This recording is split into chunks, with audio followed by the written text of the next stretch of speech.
welcome to Freighter H's The Immortal Hours, and I am Freighter H, and this is the Power Glove Congress. Over here is Mr. Peck, here is IG-88, and S-Duck. And Mr. Peck, yes, Mr. Freighter, yes. So I congratulate you, sir, for completing first time in Sattergrad history. We have that you have completed. Yeah. Whoa. You said we. You almost said we. No, it's me. There's no W in me. Ah. Okay. Now I deserve credit too. No, you don't. Okay. What do you mean? No, I don't. I deserve credit too. No, you don't. You're just a co-host. Ah, you know who I am. You know I am. Oh, here he goes again. Okay, well, first off, we finished Shadowgate.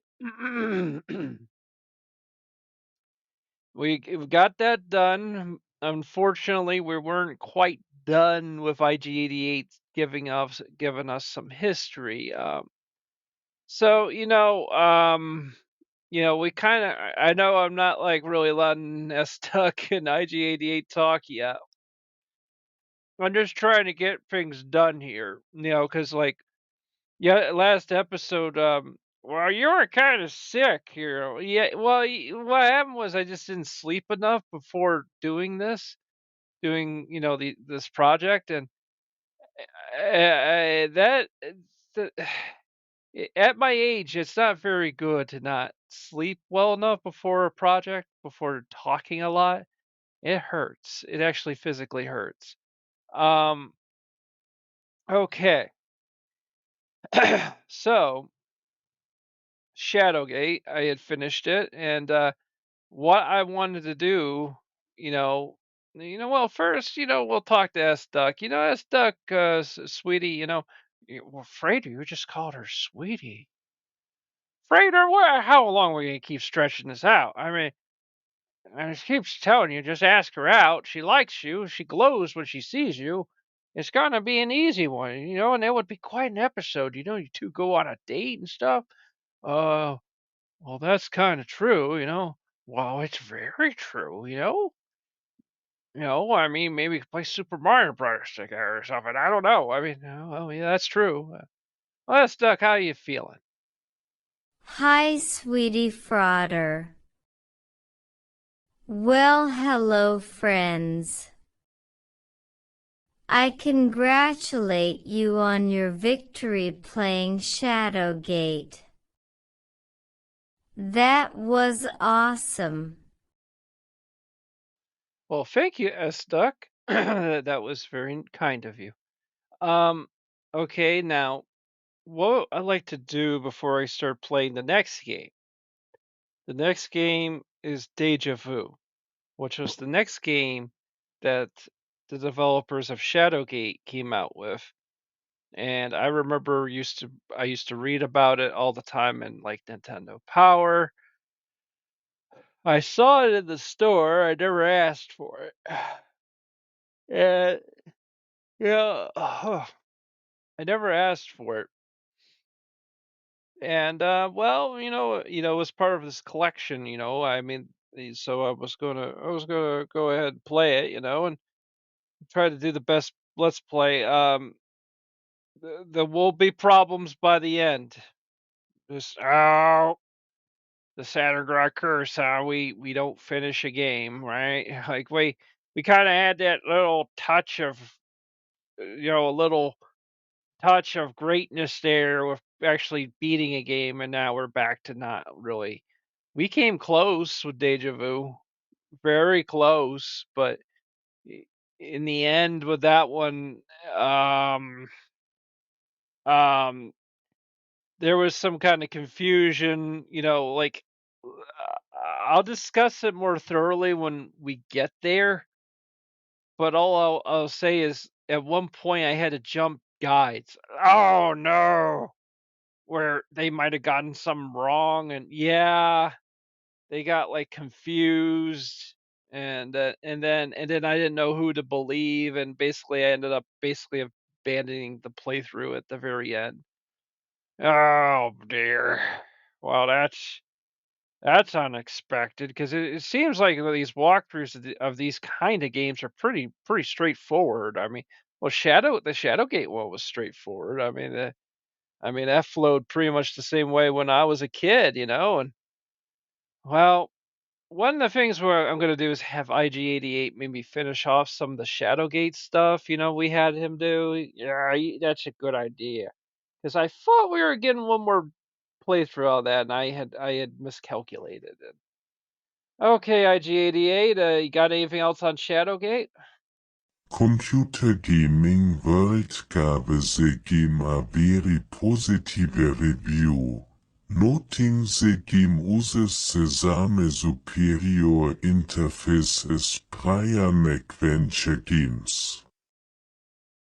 The difficulty was noted as a step up from Deja and Uninvited, but Shadowgate was also said to be more flexible, allowing more than one solution to some puzzles. 12. The game was revived in 1987 in Dragonraute 128 bei Hartley, Patricia, and Kirk Lesser in The Role of Computers, Colin. The reviewer stated that Shadowgate is a great adventure game in that you must continually be aware of what's already been accomplished to complete subsequent puzzles. The reviewers gave the game 5/5 stars. McWalt reviewed the Macintosh version of Shadowgate, praising its extensive gameplay, stating that so much is jammed into the two discs that nearly everyone should find this game appealing. Shadowgate plays easily and instinctively. McWalt also praises Shadowgate's graphics and sound, calling the graphics expertly crafted, but expressed that they tend to lack originality, and call the sound effects far better than those of most adventure games. McWalt calls Shadowgate technically, visually, and aurally superior to most of its competition, but criticizes the game's mode, stating that it doesn't take itself seriously enough to create a mode of mystery, and also lacks the tongue-in-cheek humor of other adventure games, creating a feeling of submitting, lacking.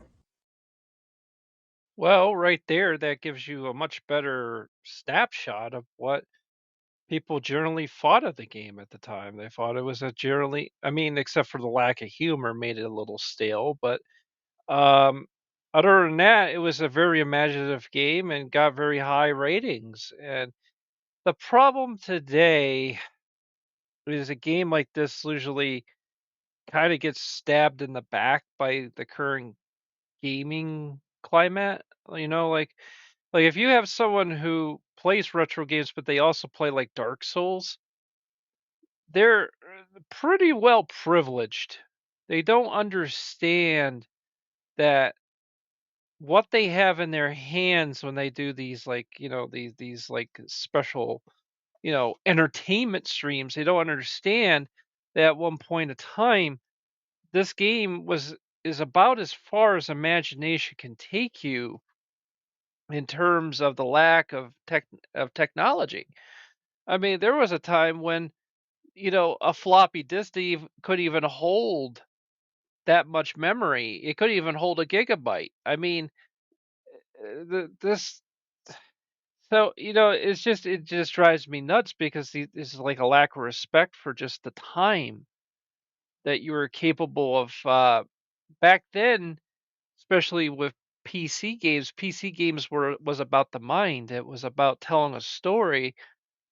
And so with Shadowgate, there is a cause and effect, meaning if you do a puzzle wrong, it could kill you. It could kill your character. It so there so there was that I keep mentioning this one streamer because I do somewhat think he's entertaining, but at the same time he's kind of really stupid. He's a speedrunner, and that's a problem in itself because it's a person who makes their living at rushing through games, as opposed to just taking their time and enjoying what the developer tried to make for you. And a lot of times, he'll try to speed run Street Fighter games, for example, and you you can't levy criticism against arcade games because their whole role is to take your quarters. So you can say, "Well, it cheats, it does this, it's not fair, it's not this, it makes me look bad." It's supposed to do that. Well, actually the game is working as intended because it was supposed to take your money. That's it. It's kind of like a fool and his money are soon quickly parted. Well, you put your quarter in a Street Fighter machine, that quarter is going to be parted from you, and they're pretty much going to part you from your game too, because it isn't going to take long. And these people who get into this speed running shit, and it really kind of grew once YouTube took off, and video sharing started to actually really grow. So when video sharing really started to grow, that is when all this really started to take off. And you had kids that suffer from the lower levels of autism, and they're violent, they're angry, they're not able to hold a job, they're not able to do anything, but apparently they can sit there in their room and just play a video game for 48 hours straight and literally try to hit the same kind of glitch over and over to try to get a faster time on a game. It's like I said, it's look, I mean, you need to understand you're dealing with people who suffer from mental illness. They can't help themselves. They're on all kinds of medications, Adderall, you name it. And they do this thing. They'll do this thing, and that's the way it is. Now, like I said about Shadowgate back in the day, that actually, because of the lack of graphics, the lack of memory, a lot of times the game was 50-50. 50% of it was what you saw on the screen, but the other 50 a lot of times was what was with the game, what actually came with the manuals and the guidebooks and the things like that. Were able to add sort of the finer details to the RPG that you couldn't do in the game because there's just not enough memory to do so. You can do all kinds of tricks and stuff to make the player make believe. And that's another thing. It's a three-parted thing. It's not just literature, it's not just the game, but it's also your own imagination. Nowadays, you don't need your imagination at all. Like you play Skyrim or you play Fallout or whatever. These games, hell, even with its loading screens, Starfield, the reality is these games will fill that void of imagination in for you. You don't need an imagination to play that. But back then, it was different, and maybe in a lot of ways it was sometimes a little better because maybe it was good that you're forced to use your brain. That guys like this, that do these speedruns, they don't survive when they play games like this because they don't. their ADHD is so bad they can't handle it. They can't handle it. They can't handle how slow it is. And it is slow. Sometimes you're in a room and then you just see, it's like a static picture at times, till you start dragging the right objects, or you start selecting the right objects and the right actions, things start to happen. But back then, that's all people had. And that's why you have to have a little more respect. And like that's kind of it for now. And with Deja Vu, we're going to talk about the history of that next show. But the playthrough, the way it works is that we'll have the playthrough on hand, so I can at least like I could talk about it a little bit, you know. So it's not like I'm going in without having first, you know, reviewing the footage and stuff like that. So, well, we'll get to the game now. Well, here we go. This is Deja Vu, a game that I remember seeing in the stores, but I never picked up. I had played Shadowgate back in the day, in the classic era of NES, and this is a game that looked very intriguing when I read Nintendo Power.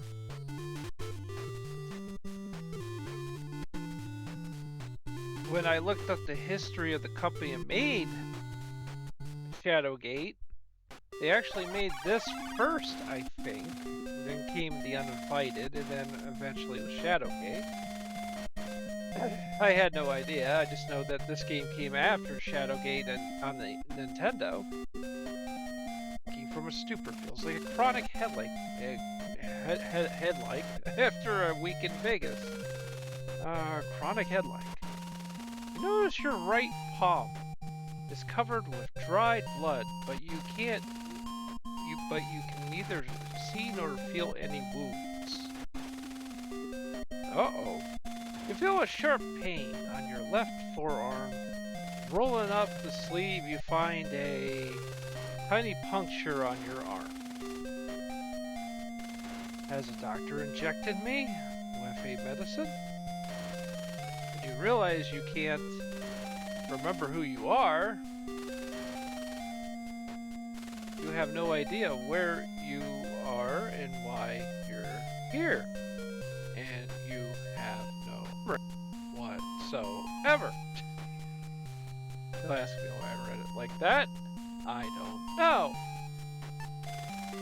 Examine, speak, hit close, open, take, leave, and use. Move. It's a light brown trench coat that matches your trousers. You feel something in the pocket of the coat.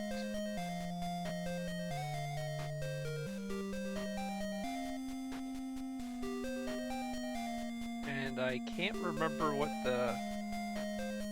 the time I used a guide on this one because I was like, well, I felt that the viewer wants to see progression. Take the coat, and there's a gun. There's nothing more handy than a .38 at your side. That's right, YouTube. That's right, Facebook. Nothing better than a .30 at your side. I'm sure you disagree. But I say that you take the gun. Okay, and of course you can't take any toilet paper. You take the teepee.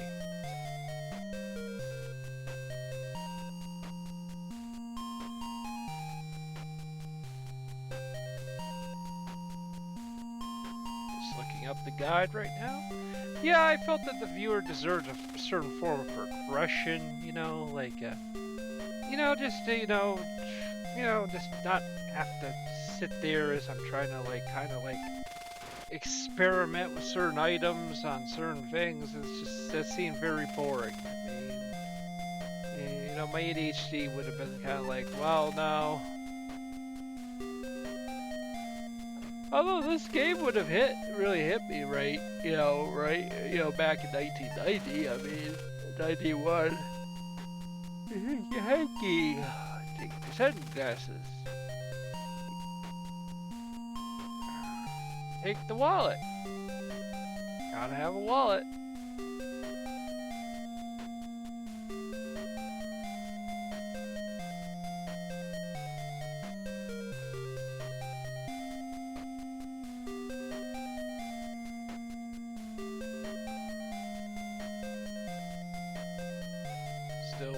Still kind of, it's just still looking through the guide, getting ready to get into this thing, and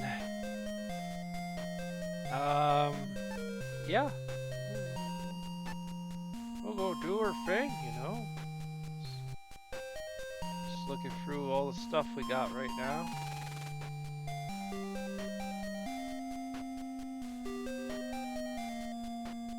Who do you think you are?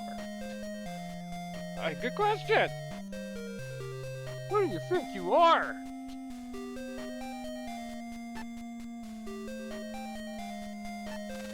Might be good if I close this door to get better sound. So,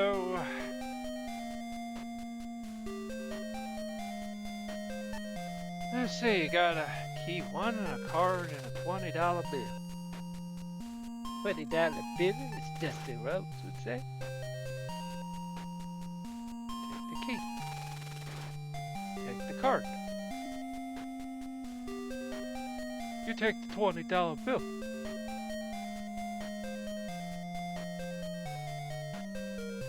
You just take it all. You just take it all. This is it. This is what you do.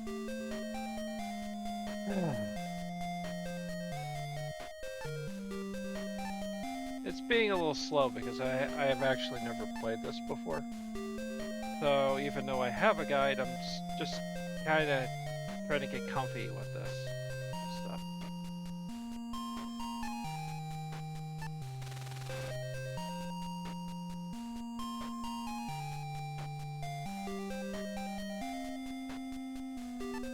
Now we've opened the bathroom door. And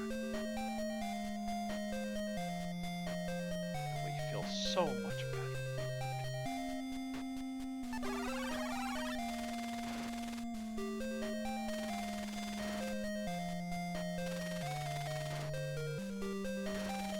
You're in the washroom. From the looks of it, you figure the janitors must be on strike. Maybe they are. You see yourself in the mirror. You again realize, with horror, that you can't remember who you are.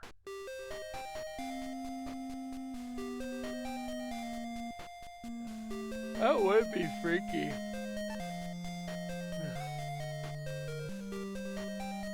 If you couldn't remember who you are, that would be wild.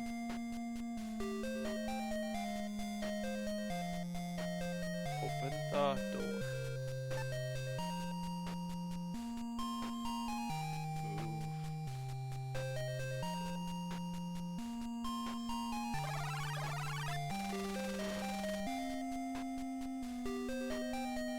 You're in a dingy hallway.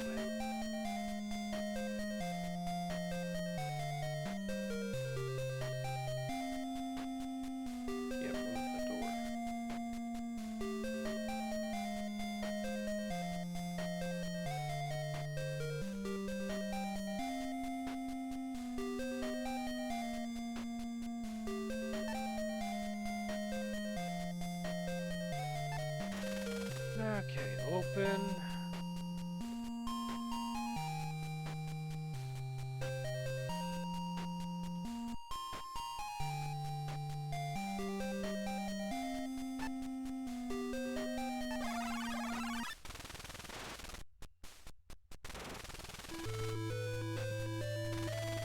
You're in a dark, empty bar. Opposite the bar is closed, or else you would have scared everyone away. Why would you scare everyone away? Unless you're now a big monster.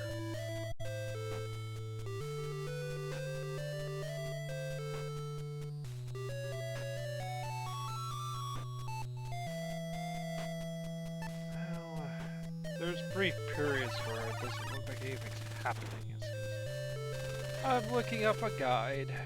Making sure. You're in the upstairs hall, leading to a door. On the walls are some posters of fighters. See, like Brock Lesnar, Triple H, Stone Cold Steve Austin. Feel very dazed. You had better do something about it. Your memory losses make you feel wary. You feel like you have been up for many days. Without any sleep, only worse.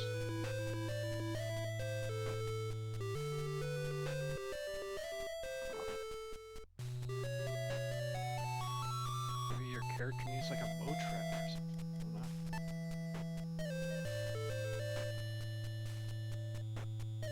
Examine the pictures.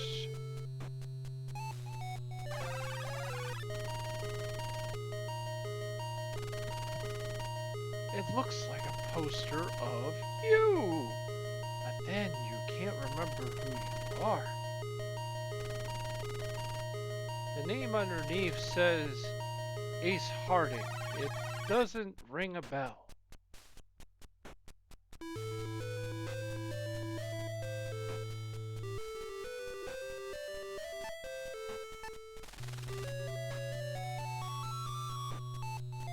Open the door.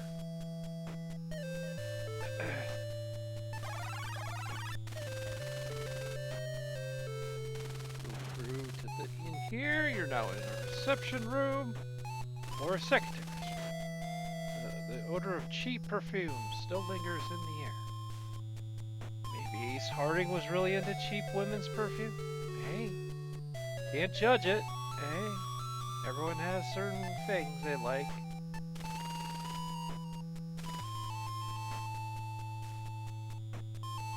Everyday run-of-the-mill desk. There's a drawer on the side.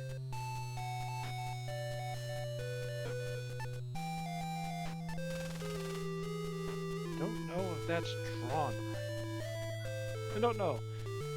The angles. I don't know. Maybe it's okay. Okay, there's envelope 1 on the desk. Open that. Let's go see what's in there. Are we committing federal offense reading someone's mail? Because remember, apparently you're Ace Harding. But Wems, you're not. You know, then you're reading someone else's mail. Uh-oh. You take the bill.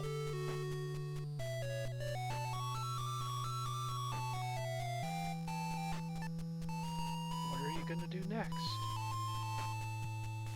Let's see, examine. Can't examine anything in there. Let's gonna have to move back.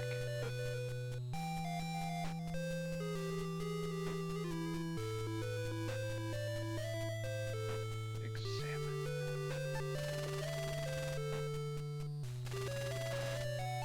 It looks like a standard legal size envelope.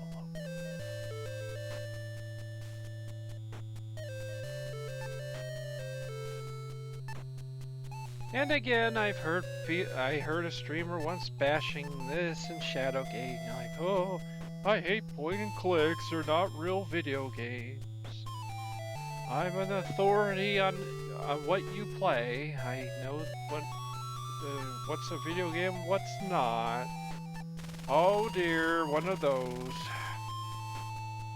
It's a bill from Dr. Brody, made out to Joe's Bar, address 934 Sherman Street, Chicago, Illinois. That's called a dox. Bill, 1 capsule, $10. Sodium to the 5. That's my eyes just kind of went. Bleh. Then for trim $40, total $132. Sounds familiar, but you can't be sure. I hate when my eyes go. Bleh. I think it was just the way the digital wording on that game looks on the screen. I was like, I think it was whatever.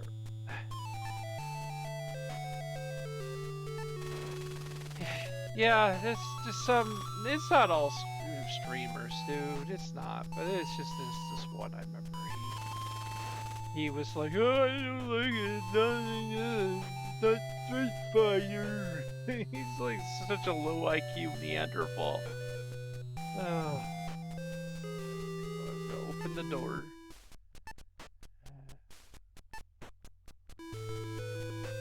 I mean, heck, I guess in his way, Pong isn't a video game. Let's see, you're in an office, and a dead body is slumped over the desk. His left hand grips over the phone and receiver. Appears to be something in his pocket.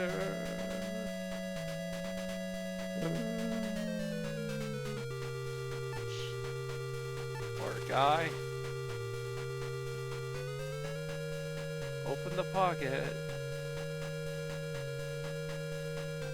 Loading. Okay. There's a key.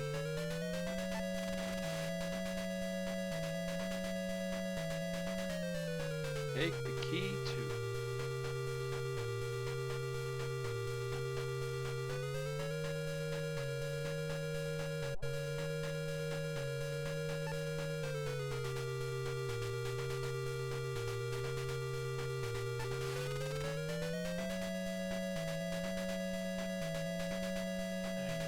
Desk.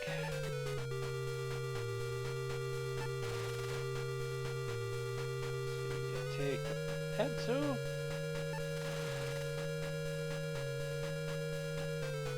Take key 3.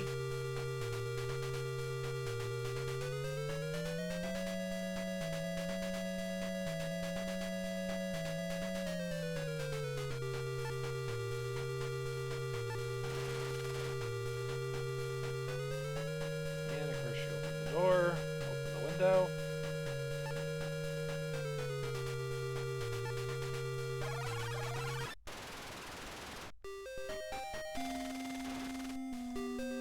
You're on a fire escape. When there's a fire, there's it to escape. Well, that's why it's called the fire escape.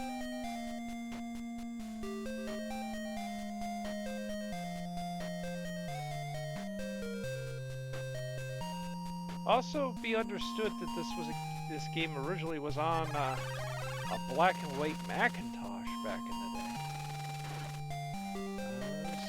Very early days. PC games did not have the abilities of even modern consoles at that time. That's why there were so many adventure games. You know, it was a way of taking advantage of the limitations. You know, and open the window.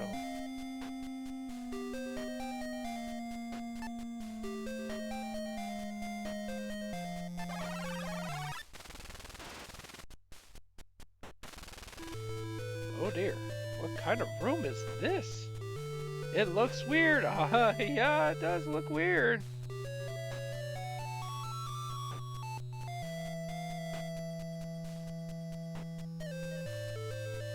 Some kind of torture room of some kind. Oh boy. Oh boy. See, I'm going to examine that first bottle. It's an empty medicine vial. Sodium pentothal. It is written on the label. What has it been used for?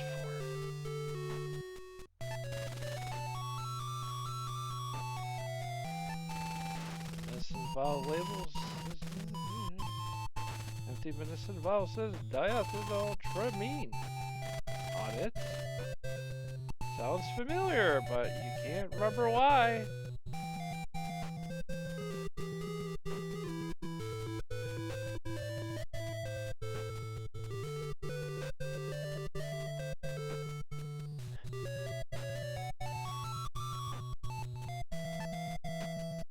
And I probably still can't the guide.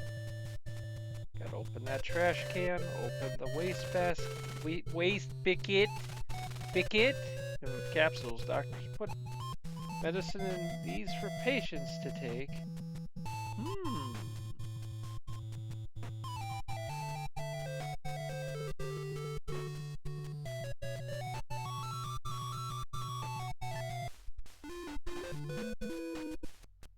Okay, gonna save the game.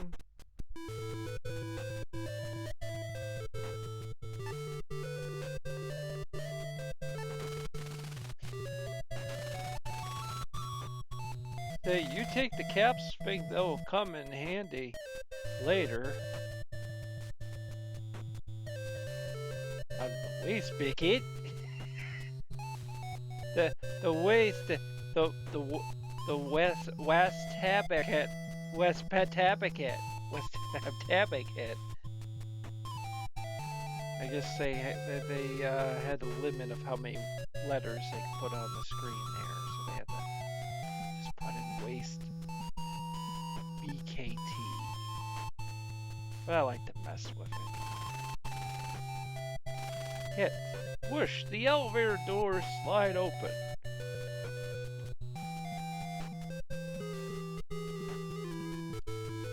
See, I would have never thought, like, when I was a kid, that would be an elevator. I wouldn't be confused.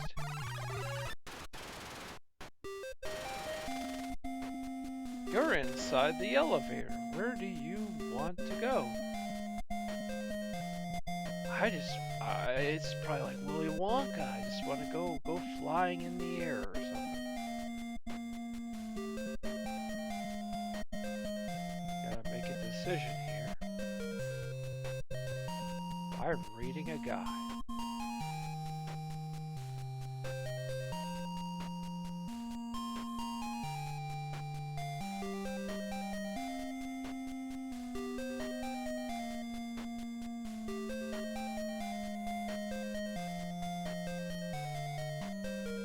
Eventually. There will be a point where I will actually tell you that the guide I'm using will actually be wrong at some point. Yes, well, you know, I would never kind of thought that could happen. So I ended up having to use another guide. And I found almost like kind of like a contradiction between the two of them, which doesn't allow me to finish this game. I got close, real close, beating it. Now I'm in the shaft. It's almost like the sewer beneath everything. We're gonna move through the poop canals, and the sewer that you're in smells really, really bad. I can imagine.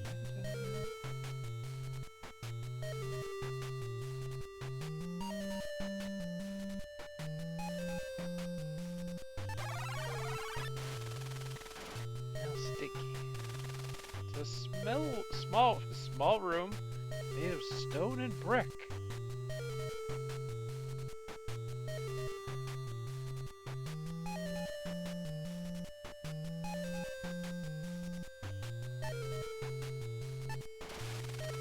Okay, open up that cool round door, wooden door. Got it open. Gonna move through it.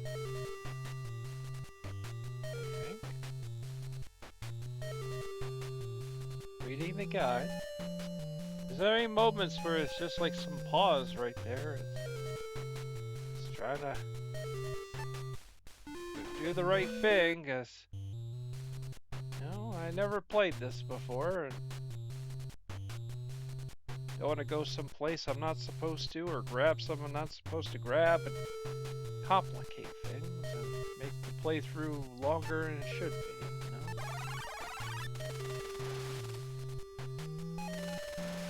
Oh, it's gambling. You're in a casino. There is nobody around. What is this, Kick.com or something? Kick.com. We turn all of your streamers who are gamers, IRL streamers, and we turn them into gambling addicts to get kids into gambling, because we're evil people at Kick. Okay.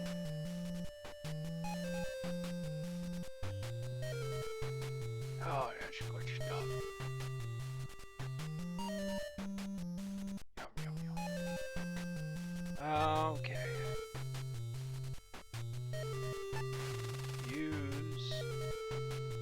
coin. So, yeah, it mentioned in the guide to do this. Clang, the slot machine clangs away, the wheels spin, the excitement builds, you come to up a loser. It kind of mentioned to do this like a couple times until you build up your coins.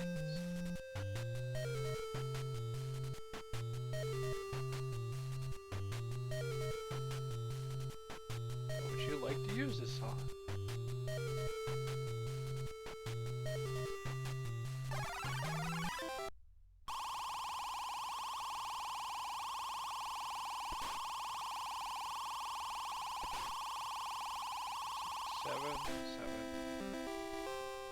Seven. One. Well, we won. Wow, you hit the jackpot. You have gotten 30 coins. Oh, sweet.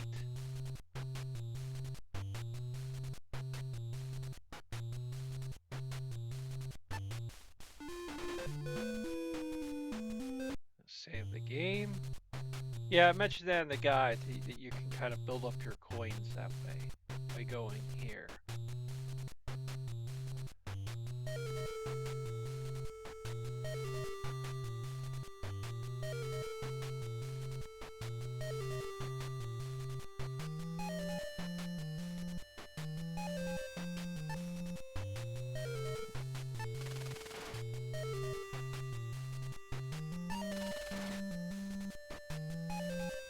It's a slot machine. Want to try your luck? Doesn't seem to be anything unusual.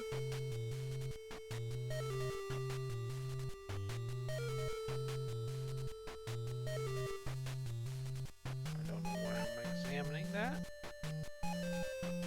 Probably just buying time until I'm looking through the guide.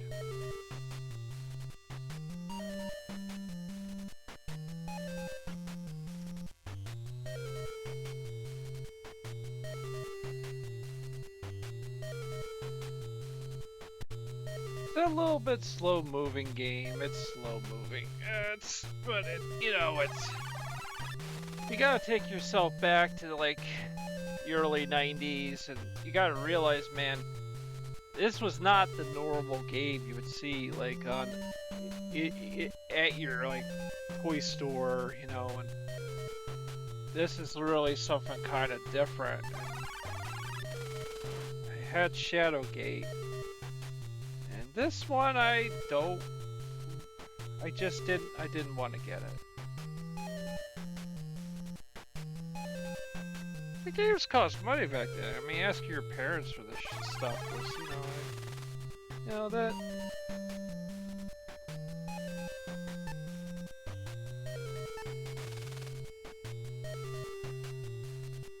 Okay, open the door.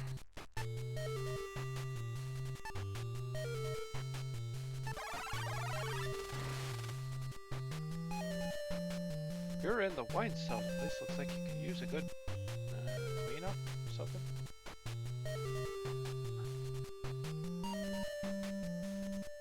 There's the words vino to the style.